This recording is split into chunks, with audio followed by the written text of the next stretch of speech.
Assalamualaikum warahmatullahi wabarakatuh. Berjumpa kembali di channel Keluarga Misterius. Semoga kita dan kalian semua masih tetap selalu dalam lindungan Allah Subhanahu wa taala, diberikan kesehatan, dilancarkan rezekinya, dan dimudahkan dalam segala urusan apapun. Amin ya robbal alamin. Pada kesempatan kali ini, saya akan membawakan kisah misteri yang ditulis oleh Edna Villa. Namun sebelum kita masuk ke dalam ceritanya, nama dan tempatnya disamarkan semua untuk menjaga privasi pihak yang terlibat di dalamnya. Di kesempatan kali ini, saya akan membawakan kisah misteri yang berjudul Ritual Persembahan Darah Demi Kekekalan Arwah. Seperti apa kisahnya? Tak perlu kita berlama-lama lagi. Mari kita mulai ceritanya.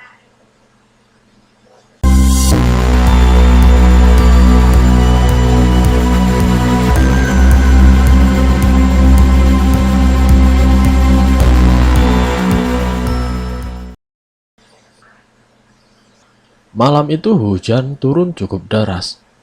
Di luar sana yang terdengar hanya suara air dan juga sayup angin yang cukup kencang. Jessica yang kala itu tengah tertidur dengan pulas, merasakan ada udara dingin melewati kakinya. Jessica mencoba menggerakkan kakinya dan memasukkannya ke dalam selimut. Namun tidak lama kemudian, ia merasakan udara dingin itu kembali. Kali ini udara itu melewati telinganya, kemudian terasa hingga ke dada. Tanpa disadari, ada jari yang panjang dengan kuku yang busuk menyentuh tubuh Jessica. Ia membuka matanya, namun mulutnya didekap oleh salah satu dari tangan sosok itu.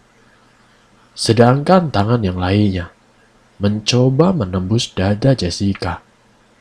Ingin rasanya ia berteriak, namun apa daya, tangan itu menutup mulut Jessica dengan rapat. Jessica merasakan sakit yang begitu sangat sakit saat kuku itu berhasil menembus dadanya. Rasanya seperti ditusuk benda tajam. Perlahan sosok itu menampakkan dirinya yang buruk rupa. Jessica hanya melihat wajah yang busuk dengan berwarna hitam, dengan mata merah yang hampir copot. Di sisi lain, darah mengalir kental dari dada Jessica, disusul dengan belatung yang berjatuhan dari wajah sosok itu. Ketika makhluk itu mencabut kukunya dari dada Jessica, sontak Jessica langsung berteriak. Bersamaan dengan itu, belatung yang berasal dari wajah sosok tersebut berjatuhan masuk ke dalam mulut Jessica. Jessica tersentak. Ia terbangun, lalu duduk tegak. Lega rasanya. Ternyata itu semuanya mimpi. Dengan nafas yang masih terengah-engah, Jessica melirik jam di meja kamarnya. Saat itu waktu menunjukkan pukul 3 dini hari. Jessica pun beranjak dari kasurnya, lalu turun ke lantai bawah untuk mengambil minum di dapur. Mimpi yang seperti nyata. Ia menaruh kembali sebotol minuman ke dalam kulkas, kemudian menutupnya, dan tanpa menyadari, kepala sosok yang muncul dalam mimpi Jessica ada di dalam kulkas tersebut. Selesai Jessica minum, ia beranjak kembali menuju kamarnya.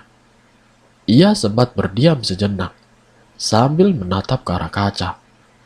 Tidak ada yang aneh dengan tatapannya, sampai ia menyadari bayangan di kaca bukanlah wajahnya. Jessica pun lantas menghidupkan lampu, kemudian melihat ke arah kaca. Kali ini benar-benar bayangan tersebut adalah wajahnya. Lalu ia mematikan lampu kembali, tanpa melihat ke arah kaca. Padahal sosok itu masih ada dalam kaca tersebut. Ia kemudian menarik selimut, dan berusaha memejamkan matanya. Namun sialnya, Jessica tidak bisa memejamkan matanya. Ingin rasanya ia kembali tidur. Namun bayangan sosok di mimpi masih membekas dalam pikirannya. Rasanya mimpi itu seperti nyata. Bahkan dada Jessica masih terasa sesak. Kini setelah menarik nafasnya dan kemudian membaca beberapa doa, Jessica kembali tidur. Kali ini ia berhasil memejamkan matanya. Namun ia tidak sadar, ada sosok perempuan di mimpinya. Tengah memperhatikan Jessica dari luar. Kali ini sosok itu memperlihatkan dirinya dengan detail. Ia memasang wajah yang datar, dengan mata merah hampir copot. Baju berwarna putih kecoklatan, rambut sedikit gimbal, dan wajah yang sangat hancur, serta belatung yang berjatuhan dari wajahnya. Sosok itu menyeringai dari kegelapan di luar jendela kamar Jessica. Entah pesan apa yang ingin disampaikan oleh sosok itu. Namun yang jelas, wujudnya benar-benar menyeramkan. Sepertinya sosok itu tidak suka dengan kehadiran Jessica dan juga ayahnya di rumah tersebut. Rumah ini memang disewa oleh ayahnya 5 hari yang lalu. Setelah memilih berpisah sementara dengan ibunya, Jessica tidak tahu pasti alasan mengapa mereka memutuskan hal tersebut. Padahal selama ini, hubungan mereka baik-baik saja. Bahkan di rumah pun tidak pernah ada cekcok. Hari Minggu ini, cuaca terlihat sangat cerah. Langit pagi sudah berwarna biru. Udara juga terhirup segar. Jessica bangun lebih awal. Pagi ini ia disuruh ibunya untuk datang ke rumah. Karena ibunya meminta bantuan untuk membuat kue yang dipesan oleh seseorang pada sebuah acara besar. Sekalian Jessica juga menjemput adiknya yang katanya ingin bermalam di rumah sambil bertemu dengan ayahnya. Jessica masuk ke dalam kamar mandi. Ia tidak berniat untuk mandi, hanya ingin membasuh wajah saja. Namun tidak lama kemudian, Jessica menghentikan gerakan tangannya yang tengah membasuh wajah dengan air di wastafel. Perlahan ia meluruskan punggungnya, lalu menatap ke cermin besar yang tergeletak di hadapannya. Wajahnya terlihat pucat, nafasnya tersentak. Detak jantung berhenti sejenak. Suaranya tersumbat di tenggorokan. Berjarak beberapa hasta dari belakangnya, tampak sosok yang pernah muncul dalam mimpinya. Sosok itu menatap Jessica dari belakang. Wajahnya terlihat sangat menyeramkan. Jessica menelan ludah. Tubuhnya kaku dan bulu kuduknya pun berdiri. Ingin rasanya ia berteriak sekeras mungkin, tapi tidak bisa. Kakinya sangat berat untuk diayunkan. Dia mengerjap. Sosok itu masih di sana. Wajahnya semakin terlihat sangat menyeramkan. Bahkan lebih seram dari yang ia temui di mimpi. Cekrek! Jessica tercekat. Kepala sosok itu terputus. Darah mengalir deras dari leher sosok tersebut. Kepalanya terjatuh, lalu terpental ke bawah. Ah! Dia sangat histeris melihat kejadian tersebut. Jessica segera berbalik arah, berpegangan pada wastafel. Hilang. Sosok itu kini telah hilang, lenyap begitu saja. Bahkan tidak ada sisa-sisa darah yang tadi sempat Jessica lihat. Jessica kemudian mengucek matanya. Pandangannya melihat ke semua sudut kamar mandi. Nihil. Tidak ada jejak kepergian sosok itu.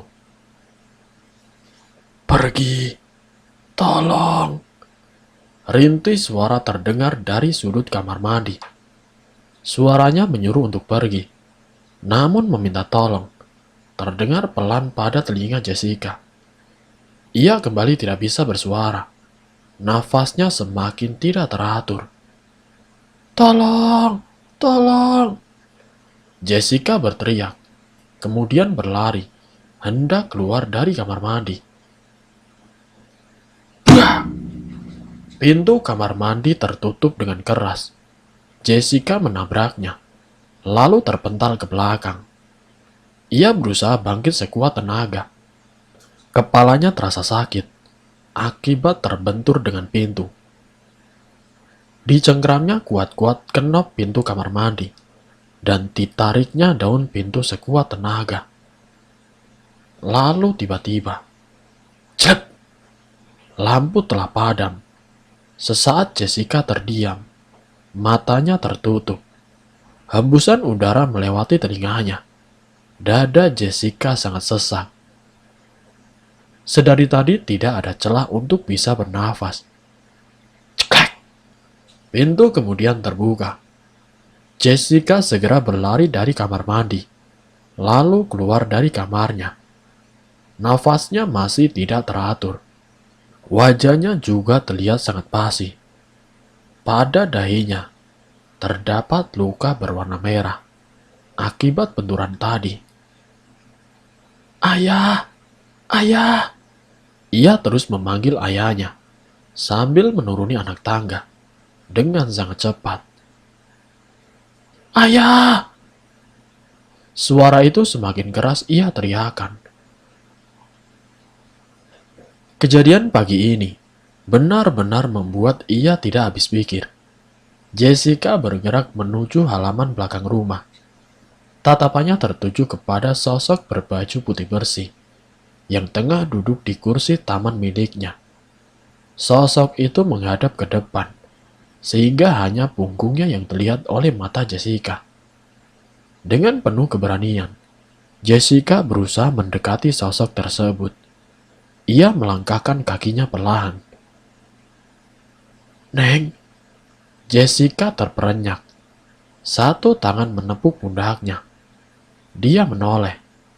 "Pak Rahmat." Jessica mengembuskan nafas lega. Ternyata yang menepuk pundaknya adalah Pak Rahmat. Beliau adalah tukang kebun rumah ini. Sudah lama beliau bekerja di sini, bahkan sebelum Jessica tinggal di rumah ini. Namun Pak Rahmat hanya 2 hari sekali datang ke rumah untuk melihat bunga-bunga dan juga beberapa tanaman yang tumbuh di sekitar rumah milik ayah Jessica. "Bagaimana, Pak? Tadi ayahmu berpesan, katanya suruh bawain bunga yang itu ke rumah ibumu." "Oh, gitu ya, Pak. Ayah sudah berangkat?" "Sudah dari tadi, Neng." "Ya sudah, Pak. Saya minta tolong angkatin ke mobil saya ya, Pak." Pak Rahmat kemudian membantu Jessica mengangkat bunga beserta potnya yang akan dibawa ke rumah ibunya. Sambil mengambil bunga tersebut, Jessica melihat ke arah kursi taman. Namun sosok tadi sudah menghilang, lenyap seketika. Jessica menggelengkan kepala, benar-benar tidak habis pikir dengan para penghuni di rumah ini. Setelah bersiap dan memasukkan bunga ke dalam mobil, Jessica segera keluar dari rumah menuju tempat ibunya. Jessica juga berpesan kepada Pak Rahmat untuk menunggu rumah sebentar.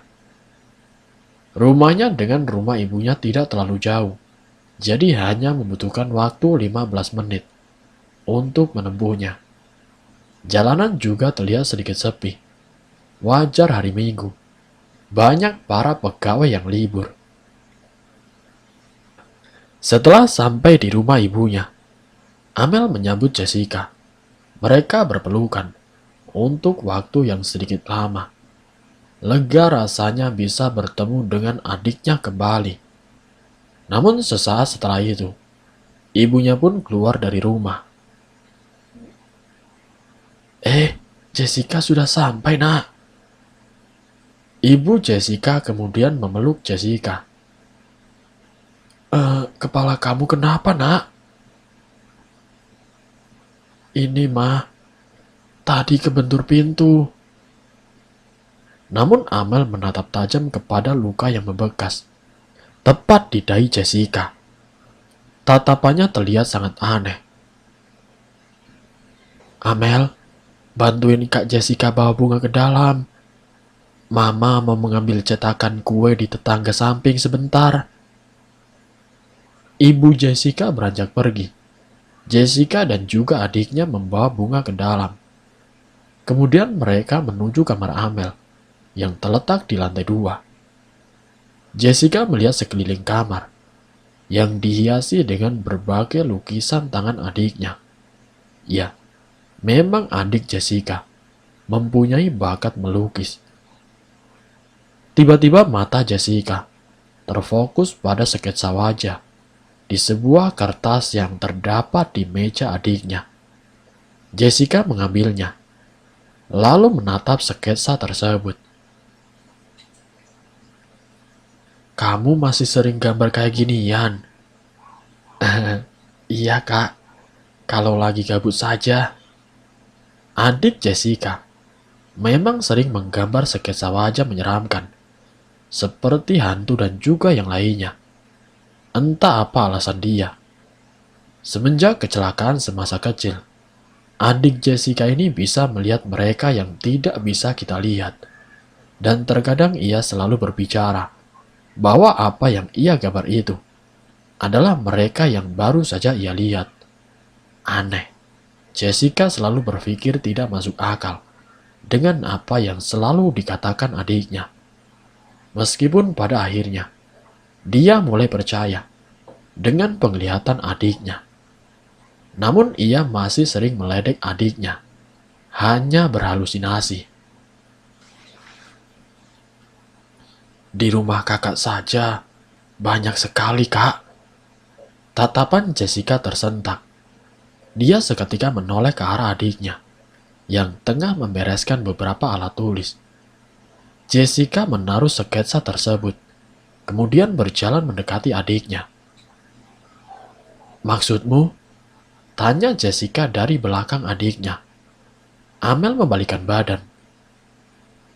Bukankah luka di kepala kakak itu akibat ulah dia? Pikiran Jessica kembali melihat kejadian tadi pagi. Bagaimana mungkin adiknya bisa tahu? Enggak kok. Kata siapa? Sok tahu kamu ini. Jessica berusaha merubah topik. Sini kak, aku obatin dulu. Amel menarik tangan Jessica. Kemudian mereka duduk di kasur. Amel mengambil kotak P3K-nya, lalu mengobati luka di dahi kakaknya.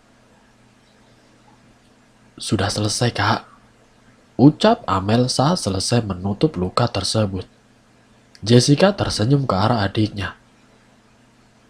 Kakak jangan takut sama mereka. Mereka yang terlihat di depan kakak terkadang hanya ingin memberi pesan tersendiri. Kakak hanya perlu memberanikan diri saja, tetapi juga berhati-hati. Banyak jebakan di rumah baru ayah. Ujar Amel sambil membereskan kotak P3K. Jebakan? Amel mengangguk pelan, lalu tersenyum. Jessica kembali tidak habis pikir. Lagi-lagi adiknya memberi pernyataan yang tidak masuk akal. Ucapan adiknya barusan seolah-olah memberi teka-teki untuknya. Mengapa adiknya tidak memberitahu dengan jelas, daripada ia harus memutar pikirannya? Sungguh semuanya sangat aneh. Beneran mau ikut kakak ke rumah? Jessica bertanya kepada adiknya, sambil memasukkan kue terakhir ke dalam wadah. Iya kak, lagian sudah lama tidak ketemu ayah. Jawab Amel beranjak menuju tempat cuci piring. Terus sekolahmu besok? Jessica menoleh ke adiknya. Sekolahku masih libur kak. Amel kembali duduk di hadapan Jessica. Jessica mengangguk, lalu tersenyum. Setelah semua kue dimasukkan ke dalam wadah, mereka lalu membawanya ke mobil ibu. Karena pihak pemesan sudah menunggu di rumah. Oke, sudah beres. Makasih ya nak, sudah menyempatkan ke sini. Iya mah, nggak apa-apa. Jessica membantu menutup pintu belakang mobil. Amel katanya mau ikut. Iya mah, nggak apa-apa kan? Tanya Jessica. Ya nggak apa-apa lah, jawab ibunya. Berjalan menuju pintu depan mobil, lalu membukanya dan masuk ke dalam. Hati-hati ya mah. Jessica melambai ke arah ibunya. Mobil ibu Jessica mundur secara perlahan sambil dibantu oleh satpam rumah. Tidak butuh waktu lama. Ibunya sudah tidak terlihat di hadapan sekarang. Amel, ayo, teriak Jessica dari bawah. Iya kak, sudah siap. Amel menutup pintu rumah. Keduanya lalu bergegas menuju mobil, lalu mengendarinya keluar rumah. Langit di luar terlihat gelap. Rintik air pun mulai turun dari atas sana. Tidak lama kemudian, mereka telah sampai. Jessica memberhentikan mobilnya di dalam garasi. Keduanya lalu turun. Amel berjalan ke belakang mobil untuk mengambil tas juga roti yang ia bawa dari rumah. Plak! Au! Amel tersentak. Sebuah tamparan kecil memukul pinggangnya. Ia lalu menutup pintu belakang mobil, kemudian berbalik arah. Tidak ada siapa-siapa di sana. Lalu siapa yang memukulnya? Mel, panggil kakaknya dari depan. Iya kak, sebentar lagi. Ya sudah, kakak masuk dulu ya. Nanti langsung ke atas saja. Kamar kakak ada di lantai 2 soalnya. Oke kak. Amel lalu menggendong tasnya, sambil membawa tas berisi kue di tangan kanannya. Namun langkahnya terhenti. Tatapannya langsung fokus ke arah bocah laki-laki yang berdiri di luar pagar rumah ayahnya. Bocah itu tersenyum ke arahnya, kemudian lari saat ada satu bocah perempuan datang menghampirinya, dan lalu mengajaknya bergegas pergi. Amel belum sempat tersenyum padanya. Sepertinya bocah tadi melirik ke kue yang ia bawa di tangan. Sebenarnya kalaupun bocah tadi minta, pasti Amel kasih. Lagian ini kuenya juga terlalu banyak. Kalau hanya dimakan bertiga, dengan ayah dan juga kakaknya. Amel membuka pintu samping rumah, yang langsung lurus dengan garasi mobil. Buak! Kardus besar yang terletak di meja tiba-tiba terjatuh. Amel kemudian melihatnya. Untungnya kardus itu hanya berisikan beberapa boneka kakaknya yang belum sempat dimasukkan ke dalam lemari. Setelah menaruhnya kembali, Amel berjalan menaiki tangga. Langkah kakinya sangat halus, hingga tidak begitu menimbulkan suara gesekan pada tangga. Tapi mendadak saja, ia berhenti melangkah saat mendengar suara dari bawah. Ia menoleh ke belakang. Ada seorang wanita, berparas seperti ibunya, tengah merapikan beberapa peralatan makan di dapur. Perempuan itu menoleh ke arahnya. Amel membalas dengan senyuman, lalu masuk ke dalam kamar kakaknya. Saat malam hari terlihat berbeda, akan tetapi udara di sini sangat sejuk. Jessica juga melihat ada beberapa tetangganya yang baru saja pulang dari kerja. Ada juga yang sekedar duduk di teras. Tatapannya terfokus kepada seorang pemuda yang sepertinya tengah mencari sesuatu di jalan depan rumahnya. Pemuda itu nampak kebingungan. Jika dilihat, sepertinya pemuda itu seumuran dengan Jessica. Namun Jessica belum pernah melihatnya sejak ia tinggal di sini. Mungkin dia beda sekolah dengan Jessica. Namun tatapan Jessica mendadak buyar. ketika pemuda tersebut menyadari ada yang melihatnya. Untuk beberapa detik, mereka saling tatap, hingga akhirnya Jessica menutup horden dan kemudian berbalik arah. Jessica menarik nafas, kemudian ia berbalik lagi, tapi pemuda tadi sudah menghilang. Jessica mencoba mencari, matanya melihat ke seluruh sudut. Pemuda tadi benar-benar sudah tidak terlihat. Jessica kembali menutup hordennya. Ia kemudian berjalan ke arah meja belajarnya untuk mengambil handuk yang terletak tidak jauh dari meja belajar tersebut. Langkahnya terhenti ketika menginjak sebuah kertas yang terjatuh dari mejanya. Jessica menunduk, lalu mengambil kertas tersebut. "Kak, sudah." Amel keluar dari kamar mandi. Jessica menoleh, lalu membuang kertas tadi ke kasur. Kemudian berjalan masuk ke dalam kamar mandi. Amel yang penasaran dengan kertas yang baru saja dipegang kakaknya, lantas berjalan mengambilnya kembali.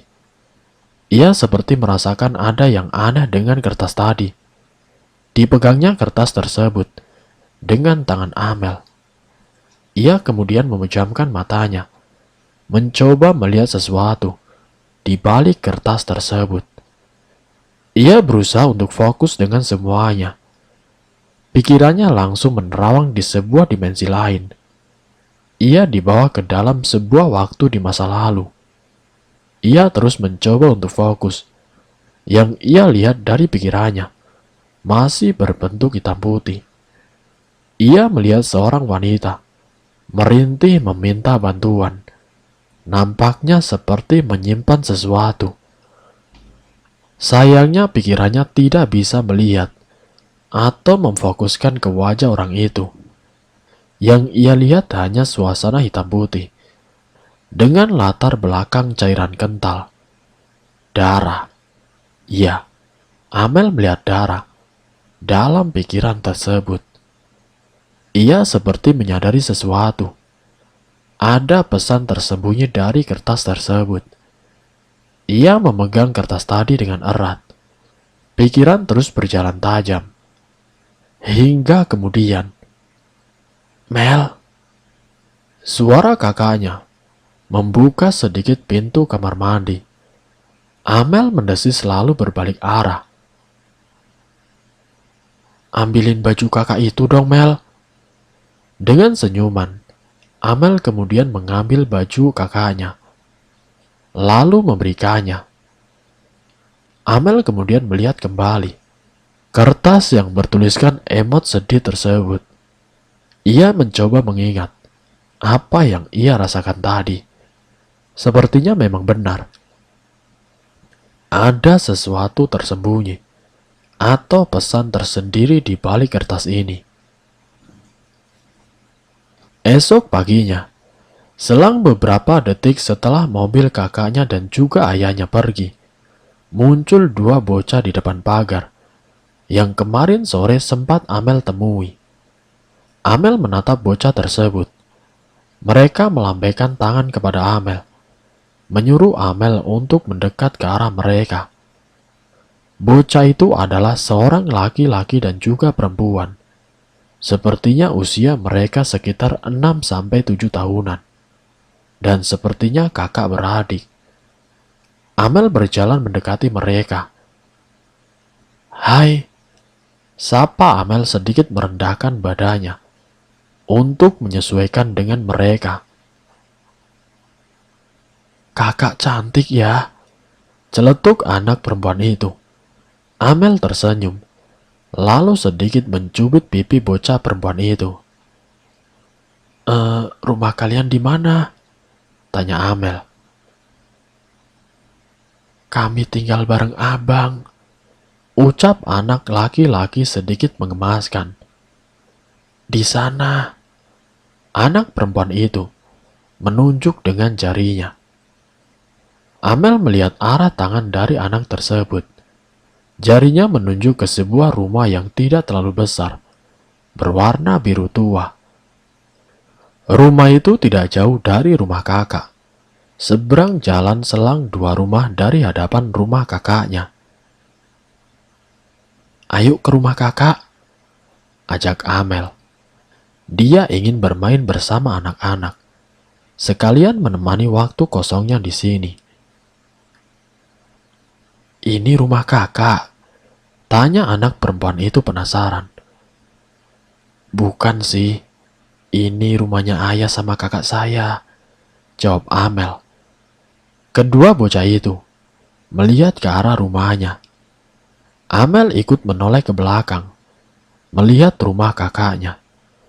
Kemudian kembali berhadapan dengan mereka. "Kenapa? Gak mau ya?" Amel sedikit kecewa. "Rumah kakak banyak monsternya. Aku takut."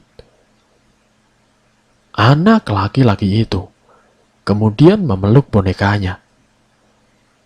"Ah, kalian." "Iya kak, banyak monster. Adikku takut sekali ke sana," ujar si anak perempuan.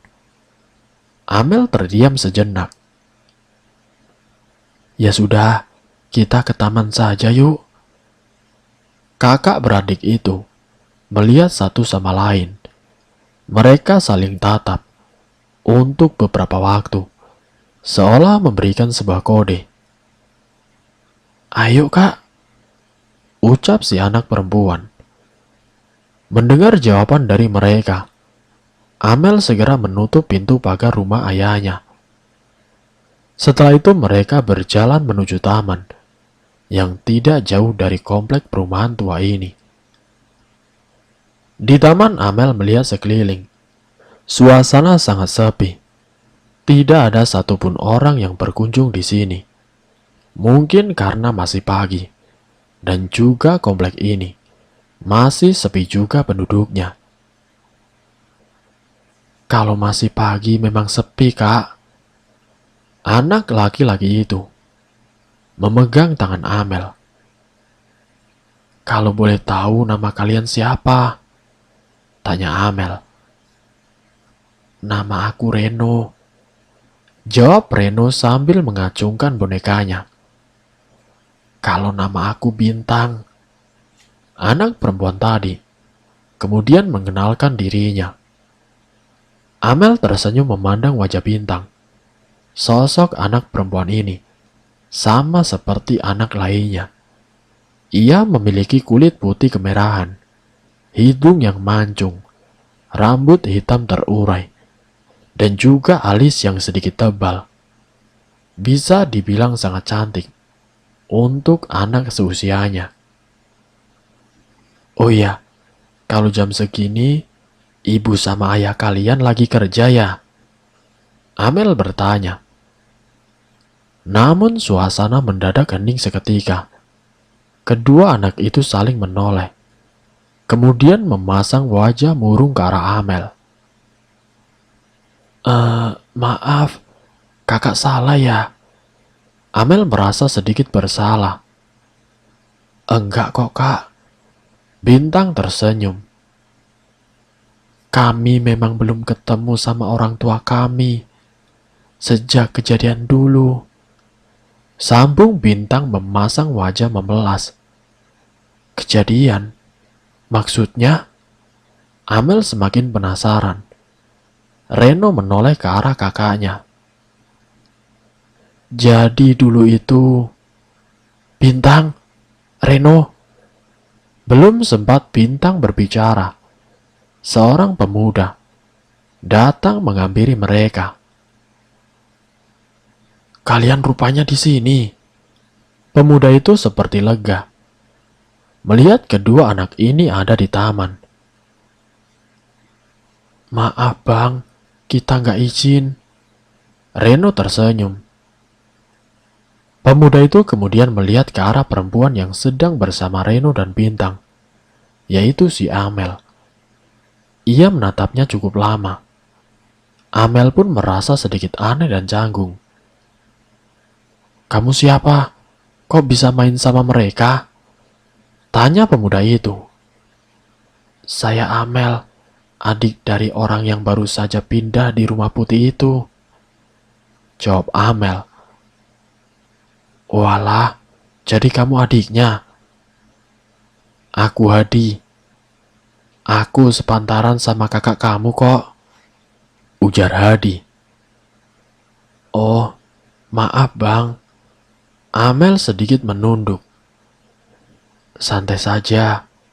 Jadi yang nyewa rumah itu kakak dan ayah kamu? Tanya si Hadi. Iya bang, baru beberapa minggu yang lalu. Jawab Amel. Hadi mengangguk. Ayo kalian pulang dulu. Hadi mengajak Reno dan Bintang untuk pulang terlebih dahulu. Keduanya lalu bangkit dari ayunan dan berlari mendahului si Hadi. Hati-hati, seru Hadi. Aku pamit dulu ya. Hadi berpaling dari hadapannya si Amel, hendak menyusul Reno dan Bintang. Bang, panggil si Amel. Kemudian langkah Hadi terhenti. Ia menoleh ke arah Amel. Kalau boleh tahu, orang tua mereka di mana ya bang? Amel sedikit ragu bertanya. Untuk apa kamu pengen tahu? Hadi balik mengajukan pertanyaan. Enggak sih bang. Tadi mereka mau cerita saja, tapi tidak jadi. Jadinya akunya penasaran. Amel tersipu. Hadi tersenyum sedikit. Ceritanya panjang. Kapan-kapan saja ya. Hadi langsung berpaling meninggalkan si Amel. Amel pun mengangkat bahunya sambil mengembuskan nafas. Kemudian ia melangkahkan kakinya untuk meninggalkan taman. Namun baru beberapa langkah ia berjalan. Amel merasakan ada sesuatu di belakangnya. Ia kemudian berbalik arah. Nampak dengan jelas ada sosok wanita parubaya dengan wajah yang pucat, tengah duduk di ayunan. Amel mengerjap dan melihat sekali lagi. Hilang. Sosok itu tiba-tiba menghilang. Diedarkannya pandangannya, dan yang terlihat hanya taman yang begitu lenggang. Dan bersambung. Siapakah wanita parubaya dengan wajah yang pucat? Siapa sebenarnya wanita tersebut? Nanti saya akan lanjutkan ke bagian yang berikutnya. Jadi untuk kalian, saya mohon tetap stay di channel ini. Dan sampai berjumpa di part yang selanjutnya. Wassalamualaikum warahmatullahi wabarakatuh.